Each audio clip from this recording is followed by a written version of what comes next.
A RFM põe os pontos nos is. Uma hora de conversa com as mais destacadas figuras da nossa região. Todos os sábados, a RFM põe os pontos nos is. Portanto, para além de haver uma partilha entre os vários parceiros, neste caso entre as várias IPSS, também há uma partilha intergeracional, porque depois conseguimos agregar entidades que trabalham várias idades e faixas etárias completamente diferentes e conseguimos fazer uma união a nível de todo o Conselho, não é? E perceber em concreto quais são as necessidades dos nossos parceiros, quais são as necessidades da nossa população, porque efetivamente são digamos, a proximidade, não é? São as entidades de proximidade digamos, com os nossos municípios, as juntas de freguesia, as IPSS. No eixo da empregabilidade e da educação nós temos os agrupamentos, temos os diretores das escolas, nós temos os responsáveis pelos centros de formação, portanto, conseguimos, digamos, agregar praticamente todas as entidades que estão a trabalhar no terreno. E isso permite-nos ter uma percepção mais realista da nossa população. Já há uma ideia, e falando na ação social, há uma ideia daquilo que pretendes fazer nos próximos 3 anos? Há pouco falávamos neste período de aprendizagem, neste ano de aprendizagem, o que é que podemos esperar, uma vez que estamos também numa altura diz-se que melhor, mas ainda bastante problemática, com muito desemprego, em que a ação social é realmente necessária. O que é que vão fazer nos próximos tempos? Olha, eu comecei por dizer que efetivamente eu cheguei a um pelouro onde havia muitas medidas a nível da ação social. É verdade. Mas também é verdade que desde 2008 não há nenhuma medida nova. Grande medida, não há nenhuma medida nova. Então foi perceber o que é que poderia ser feito para cobrir lacunas. E nós temos, efetivamente, até pelos constrangimentos da legislação, nós temos alguns constrangimentos a nível, por exemplo, do subsídio ao arrendamento. Porque, portanto, os candidatos à medida do subsídio ao arrendamento viram-se inibidos de poder recorrer a esta medida pelo facto de ficarem limitadas pelo constrangimento legal do rendimento social de inserção, porque ao terem um apoio no subsídio ao arrendamento, esse apoio entra nos cálculos para o apoio do rendimento social de inserção. Automaticamente é-lhes deduzido esse apoio, ou seja, estamos a dar por um lado e por outro lado estão a retirar esse apoio, ou seja, nós estamos a dar um apoio, a autarquia está a dar um apoio que depois é retirado pelo Poder Central, portanto não faz sentido. Então, como é que nós poderíamos dar, qual poderia ser a forma de apoiar estas famílias? Nós pretendemos efetivamente que os apoios sejam não a duplicar o apoio que existe, mas seja um apoio para lacunas. Isso tem que ser claro. Então, da avaliação que foi feita, e até porque nós aprovámos o orçamento há relativamente pouco tempo, como sabes, e o nosso orçamento já foi aprovado portanto, é um orçamento que já traduz aquilo que nós queremos em termos de políticas, nomeadamente na ação social. Foram atribuídas verbas, de novo, para medidas que pretendemos implementar. Digo pretendemos porque ainda não foram, digamos, apresentadas ao Executivo, não foram ainda sujeitas à votação, mas posso dizer que a nível de orçamento nós pretendemos implementar políticas de emergência social, nomeadamente apoio económico pontual para famílias em situação de emergência social, nomeadamente no apoio à renda, no apoio à luz, no apoio a medicamentos, criação de taxas sociais, nomeadamente para a água, como sabes, a água vai aumentar, o preço da água vai aumentar drasticamente, portanto, e nós temos de ter isso acautelado. Portanto, estamos a criar uma proposta de regulamento para isso.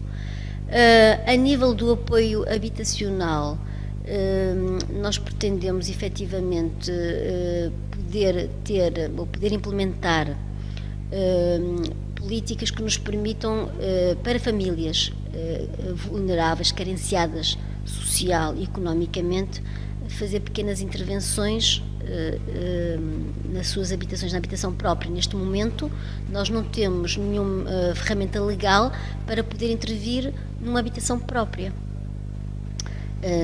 Essa medida está a ser feita, digamos, apoiada por uma ação, por uma instituição, mas nós temos muitas famílias que recorrem a nós sem qualquer tipo de apoio. Lembro-me de uma família que recorreu há pouco tempo, que nos foi referenciada há pouco tempo, uma família, portanto, monoparental, com 3 crianças, que não tem água em casa. Neste caso até tinha a louça sanitária para instalar, mas não tem dinheiro para instalar. Fomos fazer uma avaliação, não tem ainda, digamos, a ligação à rede de esgotos. É uma família muito vulnerável, com muitas dificuldades, muitas carências económicas, mas a autarquia não tem nenhuma ferramenta legal para poder fazer esse apoio. Por muito que nos custa, não temos instrumento legal. Portanto, é isso que nós pretendemos, apresentar uma proposta para submeter, portanto, a votação, não é, como é óbvio, no sentido de podermos ter ferramentas legais para poder apoiar estas e outras situações. A nível, por exemplo, da população sénior, também temos uma proposta para apresentar de regulamento para criar um cartão sénior que permita descontos a nível de serviços municipais para mais de 65 anos, eventualmente até diferenciado para população sénior mais carenciada ou não. E depois há outras medidas. Olha, há uma medida a nível que tem a ver com, que cruza, porque eu acho que é assim que nós temos que ver as coisas. As medidas têm de cruzar, e cruzam-se muitas vezes com, neste caso, por exemplo, educação e ação social. Cruzam-se continuamente, aliás. A ação social escolar não é mais do que isso. A ação social na área da educação. Nós pretendemos, deixo isto claro como uma intenção, não é? Pretendemos que os transportes escolares sejam gratuitos até o 12º ano. E porquê?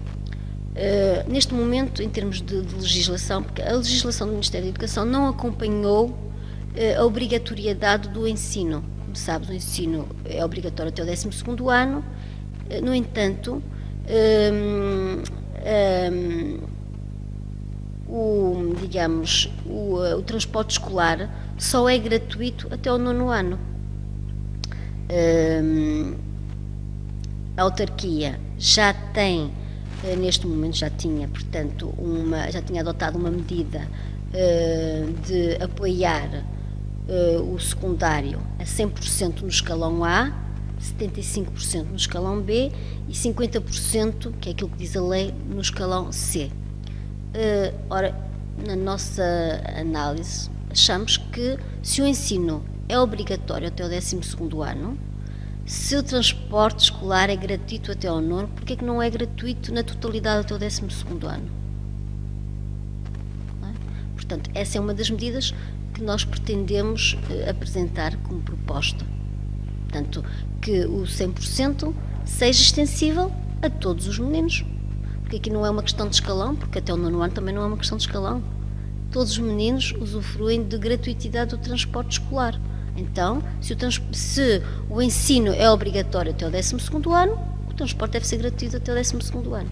Muito bem, já vai longa esta nossa conversa e passa a correr. Há muitos outros assuntos que eu gostava de conversar contigo. Mas um deles em particular, e só para fecho de conversa, que tem a ver com a vossa ação no que diz respeito à violência doméstica. Há casas disponíveis, há espaços disponíveis para que esse processo de transição, alguém que tem um problema de violência doméstica, possa transitar nesse lugar. Porque muitas vezes é vulgar percebermos que as coisas não são assim tão simples, que as coisas existem, mas nem sempre se consegue chegar a essa ajuda. O cidadão, a cidadã, nem sempre consegue chegar a essa ajuda. Como é que isto aqui em Amarante acontece?